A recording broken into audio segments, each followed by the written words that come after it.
The dollar is literally about to stop being the global reserve currency. This is the first time since 1945 that the United States officially wants to drop the dollar as the reserve currency. This might sound an exaggeration because it is going to be a complete catastrophe for the US economy. Because if that happens, all these dollars that the United States has printed over the last 70 years are going to come back to the United States, creating massive inflation. In fact, Donald Trump has multiple times mentioned that as long as he's the president of the United States, he's not going to allow the dollar no longer to be the global reserve currency, and he's going to do everything possible to defend it.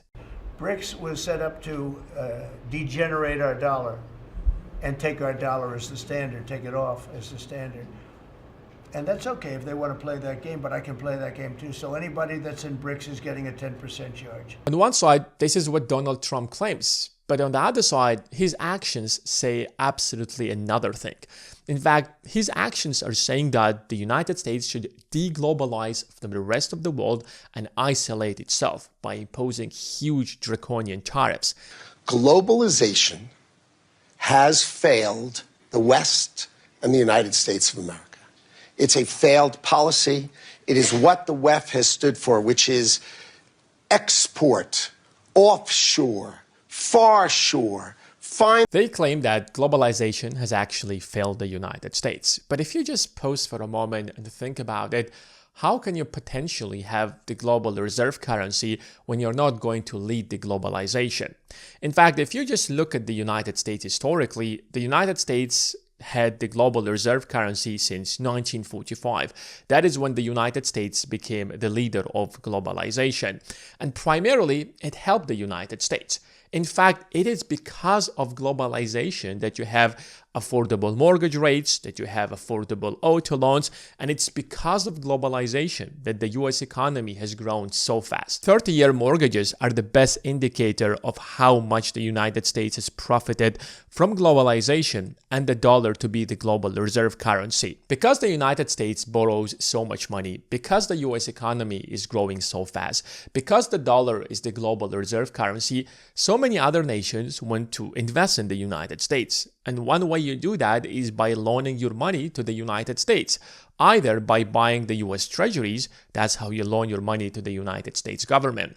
And when 30-year treasury bonds, the yield on them go down, instantly the yields or the interest rates on the mortgage rates, especially 30-year mortgages, will go down as well, making your mortgage much more affordable. The interest rates on any loan is determined by demand and supply.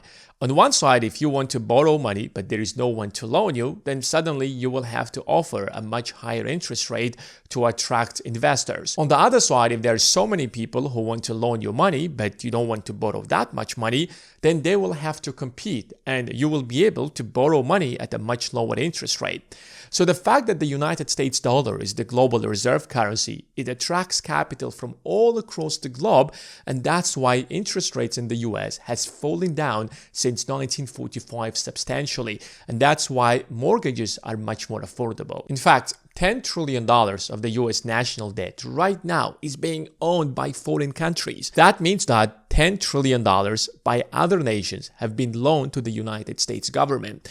And that also made it much more easier to do business in the United States, which is why if you literally just pull out the S&P 500 and look at how the US companies have done over the last 70 to 80 years and compare that to other nations, whether it's China or the European Union, you will instantly realize that the S&P 500 has grown substantially faster than any other nation. That's because so much capital keeps flowing to the United States. At the end of the day, who wins? It's not just the company that innovates the most or is the most efficient, but it's the company that attracts a lot of capital. If you start business in the European Union, you can't attract that much capital because there isn't much capital from international markets that are flowing into the European Union. But because so much money is flowing to the United States, like the stock market in the US is valued at $60 to $70 trillion, and about $25 trillion of that is owned by foreign countries and foreign citizens. So on one side, having the global reserve currency has benefited the United States enormously. But on the other side, there is a cost of having the global reserve currency. Think about that for a moment. A global reserve currency means that other nations, like central banks and other countries, need to have dollars. Now ask yourself a very simple question. How would other nations get the dollars? Can they create the dollars? Can they print the dollars? Well, of course not. The only authority that has the right to create the dollars is the Federal Reserve of the United States. So, how will the US dollar be the global reserve currency? That means that one way or another, the United States of America needs to export these dollars to other nations. But the United States can't simply just print dollars and hand them to all these nations. There must be a financial mechanism of how these dollars are going to flee the United States to those countries. And that is done through a trade deficit. These countries would build something and sell it in the United States, and they will earn the US dollars. Then they will take the US dollars outside the United States. Now there are dollars outside the United States, which is why if you want to have the global reserve currency, you must have a huge trade deficit. So when you hear the news that the United States has the world's largest trade deficit with China, Japan, European Union, that's because there is no other way to have the global reserve currency if you're not going to have a trade deficit, because there won't be US dollars outside the United States. Which is why US presidents and the US politicians have been perfectly fine to have the largest trade deficit in the world. And why countries such as Japan and China have the largest trade deficit with the United States? Because these are the economies that grew the fastest over the last 70 to 80 years. And if they want to trade with other nations and they're growing so fast, that means that they need more US dollars. So they had the largest trade deficit with the United States. But because the United States has been having this policy against China, China is like, we can't trust the dollar. Which is why they've been selling their US dollars or the US treasuries and the US debt since 2012 and 2013. But at the end of the day, the price of anything in the market is determined by demand and supply. When all these nations are selling in the United States and the United States is running such a huge trade deficit, there is a strong demand for the US dollars, which means that now the US dollar will become a lot more stronger against other currencies, which means that manufacturing in the United States suddenly is going to become a lot more expensive. Where do you want to manufacture your things? In the United States, where wages are extremely expensive, or in places such as China or Vietnam, where the cost of labor is a lot more cheaper. And because the United States was leading the globalization and the US companies have been dominating all other nations, what is the problem for a US company such as Apple to offshore manufacturing iPhone to China if China is anyways doing business with the United States and China is part of the financial system that is dominated and controlled by the United States of America? And that's how so many manufacturing jobs have left the United States. Now, the real question is, did that hurt the United States? That is where the real question is. That is what you have to think about it. If you look at the GDP of the United States over the last 70 to 80 years, at least since 1960s, and you compare it to countries such as the United Kingdom, Japan, Germany, you'll see that the US GDP has been growing faster than ever. And the United States today is much wealthier than it has ever been in the history of the United States. So when they tell you that globalization has failed the United States, all you have to do is just take a look at the data, show them the data.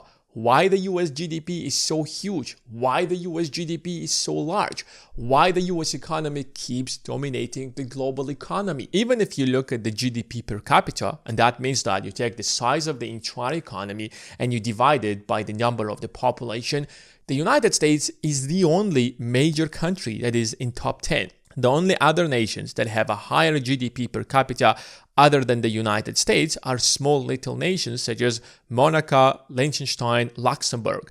These are not like huge countries. These countries don't have like a manufacturing base. These countries don't have any influence in the world. These are little island nations, you can call them like that are so rich because they have a lot of natural resources and they have a very tiny population. sometimes even a few 100,000 people. So the United States has become the world's richest country that has ever existed in the history of mankind. That's why the US stock market has grown so fast, while other major stock markets, it doesn't matter which stock market we are talking about, hasn't even grown as half as the United States markets. But here is the real problem. Because the United States had to print so much dollars over the last 70 to 80 years because the world needed US dollars, what do you think has happened to the value of the dollar? Every single time we increase the supply of dollar in the economy, the dollar loses a small portion of its value.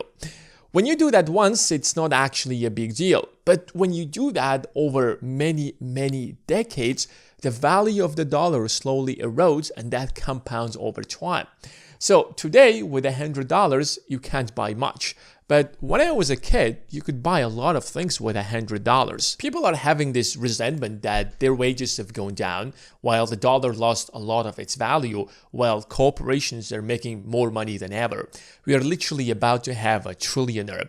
Some of these companies have like almost $5 trillion valuation, while the average person is barely putting food on the table and prices are rising faster than ever. So does that mean that globalization primarily helped American companies, but not the average American? Well, the answer is both yes and no. Yes, because the American companies did actually rise faster than ever, and no, because anybody could have been invested in the US stock market. It doesn't matter who you are. As long as you invested even a tiny portion of your money into the stock market, you would have become a multi-millionaire. When we say that, if you just invest like a portion of your income into the S&P 500 and historically you would get a 10% return, that only applies to the US stock market. That does not apply to the UK. That does not apply to the European Union. That does not apply to China. That only applies to the US stock market. And that's why foreign nations have invested in the US stock market about $25 trillion. So you can divide Americans into two categories. On one side, you have the people who did not invest in the US stock market and they saw their wages evaporate and they are struggling financially. On the other side, you have the top 10% of Americans who've been massively investing in the stock market over this time, and now they are multi-millionaires. The gap between the rich and the poor have grown so big that people think and feel that the system is rigged. The system is not rigged. The system only benefits either you are an entrepreneur who is building a business or you are an investor investing in these businesses. Which is why if you haven't started investing yet, it is time to do that. And if you want a step-by-step strategy on how you can start investing, if you want to know which stocks exactly you should be buying to reap the rewards and also become a multi-millionaire, then join the Investing Academy. The link is going to be in the description.